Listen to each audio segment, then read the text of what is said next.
Shalom saudaraku, kita bertemu kembali dengan channel Jalan Kehidupan.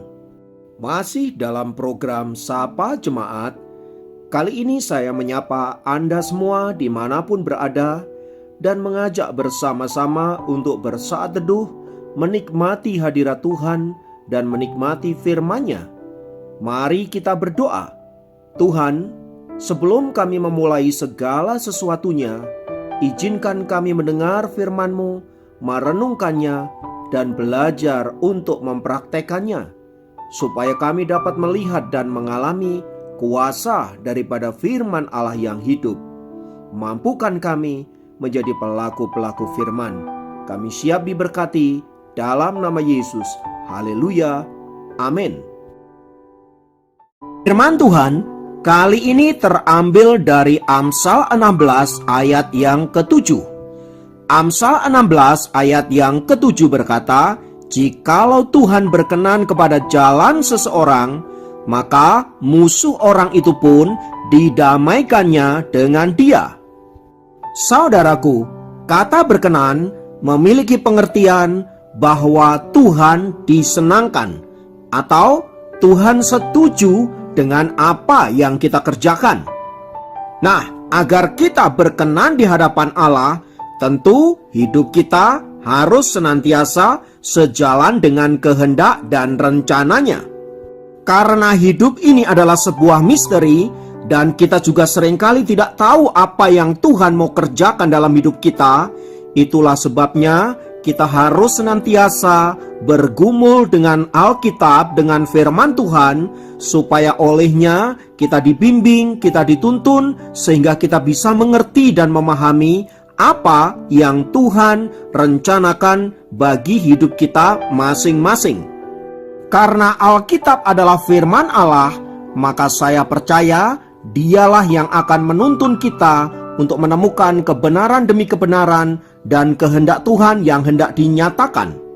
Maka ketika hidup kita sesuai dengan apa yang Allah nyatakan, kita akan menjadi orang-orang yang berkenan kepadanya, dalam arti orang-orang yang menyenangkan hati Tuhan dan membuat Tuhan setuju dengan hidup kita. Kepada orang yang demikianlah saudaraku, maka Tuhan menyatakan berkat-berkat-Nya. Bahkan firman Tuhan yang tadi kita baca mengatakan begitu jelas bahwa orang-orang yang berkenan kepada Allah, maka musuh orang itu didamaikannya dengan Dia. Itu artinya Tuhan membukakan pintu-pintu berkat yang tadinya tertutup. Tuhan juga membukakan jalan-jalan kebaikan yang tadinya mungkin terasa gersang dan terjal, tetapi karena kasih dan kemurahan Tuhan, semua dibuat mudah oleh-Nya. Berkaitan dengan itu, saudaraku, kita bisa belajar dari kehidupan seorang Yakub.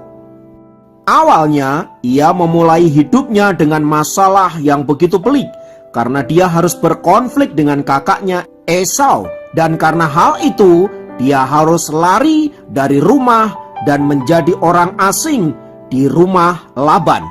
Atas peristiwa itu, saudaraku, Esau begitu dendam atas adiknya Yakub dan berjanji akan membunuh dia.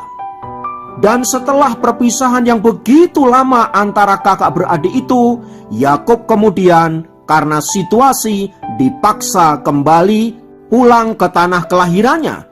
Dengan begitu, ia mau tidak mau harus berjumpa dengan Esau. Disinilah masalahnya bagi Yakub, sebab dia sangat takut untuk bertemu dengan kakaknya itu, sebab ia telah menimbulkan kemarahan dan dendam di hati kakaknya itu. Tetapi di sisi yang lain, saudaraku, mau tidak mau, Yakub harus pulang dan harus bertemu dengan Esau. Tetapi perasaan takut menghantui dirinya, dan karena hal itu ia mengatur strategi sedemikian rupa, bahkan memberikan persembahan-persembahan kepada Esau agar Esau mau menerima dan mengampuni dirinya. Tetapi jauh sebelum Yakub mengatur strategi yang demikian, Tuhan telah melembutkan hati Esau dan memberikan roh yang damai sejahtera dan pengampunan, sehingga ia menerima Yakub adiknya itu apa adanya. Bahkan ketika ia mengetahui bahwa persembahan-persembahan itu dimaksudkan agar Esau melembutkan hatinya dan mau menerima Yakob, Esau menjadi marah dan berkata, "Untuk apa semua itu? Engkau adalah adikku dan aku mengasihi engkau." Sungguh saudaraku, kalau bukan Tuhan yang beracara dalam peristiwa perjumpaan kembali antara Yakob dan Esau, maka mereka pasti terjadi pertumpahan darah.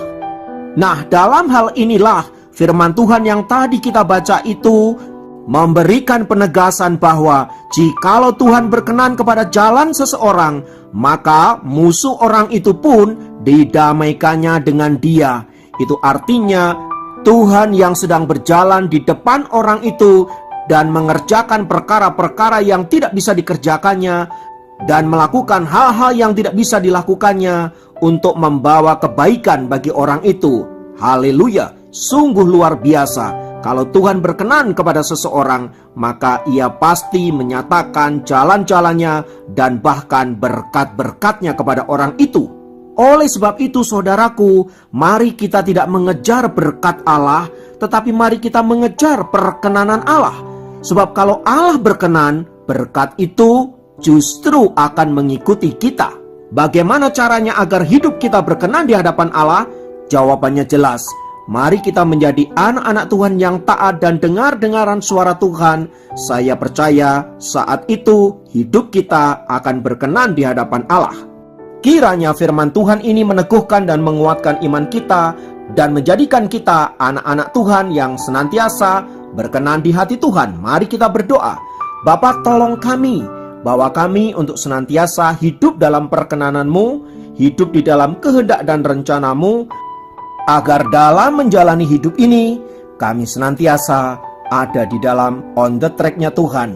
Dan biarlah olehnya berkat-berkat Tuhan dicurahkan di dalam kehidupan kami, dan kemanapun kami berjalan dan dimanapun kami berada, mujizat dan kuasa-Mu terjadi, dan olehnya nama Tuhan dimuliakan. Terpujilah nama-Mu Bapa kekal selamanya. Dalam